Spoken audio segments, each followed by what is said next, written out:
హల్లెలూయా. దేవునికి స్తోత్రం. ఈరోజు దేవుని వాక్యం ఆదికాండము 45వ అధ్యాయం ధ్యానించుకుందాం. అప్పుడు యోసేపు తన యొద్ద నిలిచియున్న వారందరి ఎదుట తను తాను అణుచుకొన జాలక, నా యొద్ద నుండి ప్రతి మనుష్యుని వెలుపలికి పంపి వేయడని బిగ్గరగా చెప్పెను. యోసేపు తన సహోదరులకు తన్ను తాను తెలియజేసుకున్నప్పుడు ఎవరునూ అతని యొద్ద నిలిచి ఉండలేదు. అతడు ఎలుగెత్తి ఏడవగా ఐగుప్తీయులను ఫరో ఇంటి వారును వినిరి. అప్పుడు యోసేపు, నేను యోసేపును, నా తండ్రి ఇంకా బ్రతికి ఉన్నాడా అని అడిగినప్పుడు అతని సహోదరులు అతని సముఖమందు తొందరపడి అతనికి ఉత్తరము ఇయ్యలేకపోయిరి. అంతటా యోసేపు, నా దగ్గరకు రండని తన సహోదరులతో చెప్పినప్పుడు వారు అతని దగ్గరకు వచ్చిరి. అప్పుడు అతడు ఐగుప్తునకు వెళ్ళునట్లు మీరు అమ్మివేసిన మీ సహోదరుడైన యోసేపును నేనే. అయినను నేనిక్కడికి వచ్చినట్లు మీరు నన్ను అమ్మవేసినందుకు దుఃఖపడకడి, అది మీకు సంతాపము పుట్టింపనీయకండి. ప్రాణరక్షణ కొరకు దేవుడు మీకు ముందుగా నన్ను పంపించెను. 2 సంవత్సరాల నుండి కరువు దేశంలో ఉన్నది. సేద్యమైనను కోతైనను లేని సంవత్సరములు ఇంకా 5 వస్తాయి. మిమ్మును ఆశ్చర్యముగా రక్షించి దేశములో మిమ్మును శేషముగా నిలుపుటకును ప్రాణములతో కాపాడుటకును దేవుడు మీకు ముందుగా నన్ను పంపించెను. కాబట్టి దేవుడే గాని మీరు నన్ను ఇక్కడికి పంపలే. ఆయన నన్ను ఫరోకు తండ్రిగాను అతని ఇంటి వారి అందరికీ ప్రభువుగాను ఐగుప్తు దేశం మీద ఏలికగాను నియమించాను. మీరు త్వరగా నా తండ్రి యొద్దకు వెళ్ళి అతనితో, నీ కుమారుడైన యోసేపు దేవుడు నన్ను ఐగుప్తు దేశం అంతటికి, యోసేపు అంటుండు, దేవుడు నన్ను ఐగుప్తు దేశం అంతటికి ప్రభువుగా నియమించాను. నా యొద్దకు రమ్ము, అక్కడ ఉండవద్దు.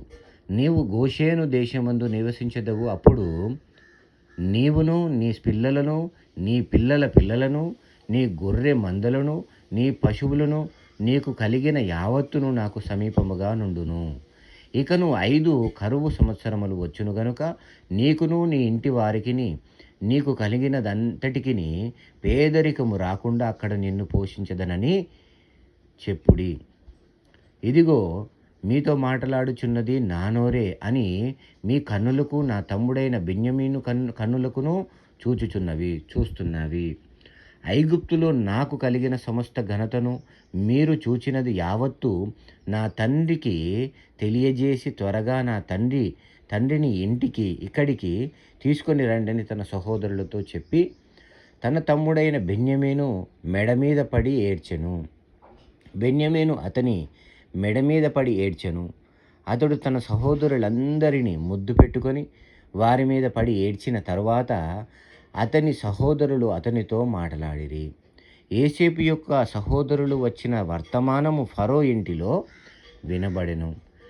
అది ఫరోకును అతని సేవకులకును ఇష్టముగా ఉండెను. అప్పుడు ఫరో యోసేపుతో ఇట్లనడు, నీవు నీ సహోదరులను చూచి మీరిలాగు చేయండి. మీ పశువుల మీద బరువులు కట్టి కనాను దేశమునకు వెళ్ళి మీ తండ్రిని మీ ఇంటి వారిని వెంటబెట్టుకొని నా యొద్దకు రండి. ఐగుప్తు దేశమందలి మంచి వస్తువులను మీకిచ్చెదను. ఈ దేశము యొక్క సారమును మీరు అనుభవించెదరు. నీకు ఆజ్ఞ అయినది గదా, దీని చేయండి. మీ పిల్లల కొరకును మీ భార్యల కొరకును ఐగుప్తులో నుండి బండ్లను తీసుకొని పోయి మీ తండ్రిని వెంటబెట్టుకొని రండి. ఐగుప్తు దేశంలోనున్న మంచి వస్తువులు మీవే అగును గనుక మీ సామాగ్రిని లక్ష్య పెట్టకూడని చెప్పమనగా ఇశ్రాయేలు కుమారులు అలాగుననే చేసిరి.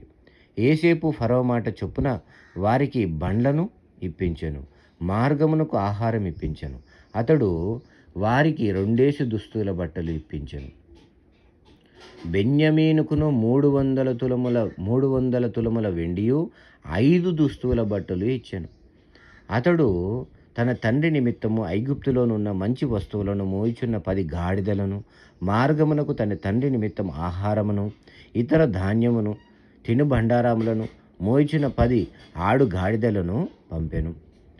అప్పుడతడు తన సహోదరులను సాగనంపి వారు బయలుదేరుచుండగా మార్గమందు కలహపడకూడని వారితో చెప్పెను.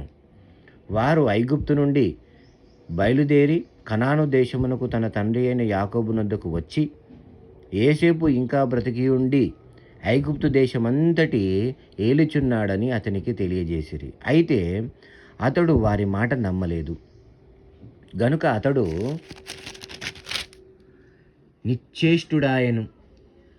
అప్పుడు వారు యోసేపు తమతో చెప్పిన మాటలన్నిటినీ అతనితో చెప్పిరి. అతడు తన్ను ఎక్కించుకొని పోవుటకు యోసేపు పంపిన బండ్లను చూచినప్పుడు వారి తండ్రి అయిన యాకోబు ప్రాణము తెప్పరిల్లెను. అప్పుడు ఇశ్రాయేలు అంటుండు, ఇంతే చాలును, నా కుమారుడైన యోసేపు ఇంకా బ్రతికి ఉన్నాడు, నేను చావక మునుపు వెళ్ళి అతన్ని చూచిదనని చెప్పాను. హల్లెలూయా. దేవునికి స్తోత్రం. విన్నవారిని వారి కుటుంబాన్ని దేవుడు దీవించునుగాక. ఆమెన్.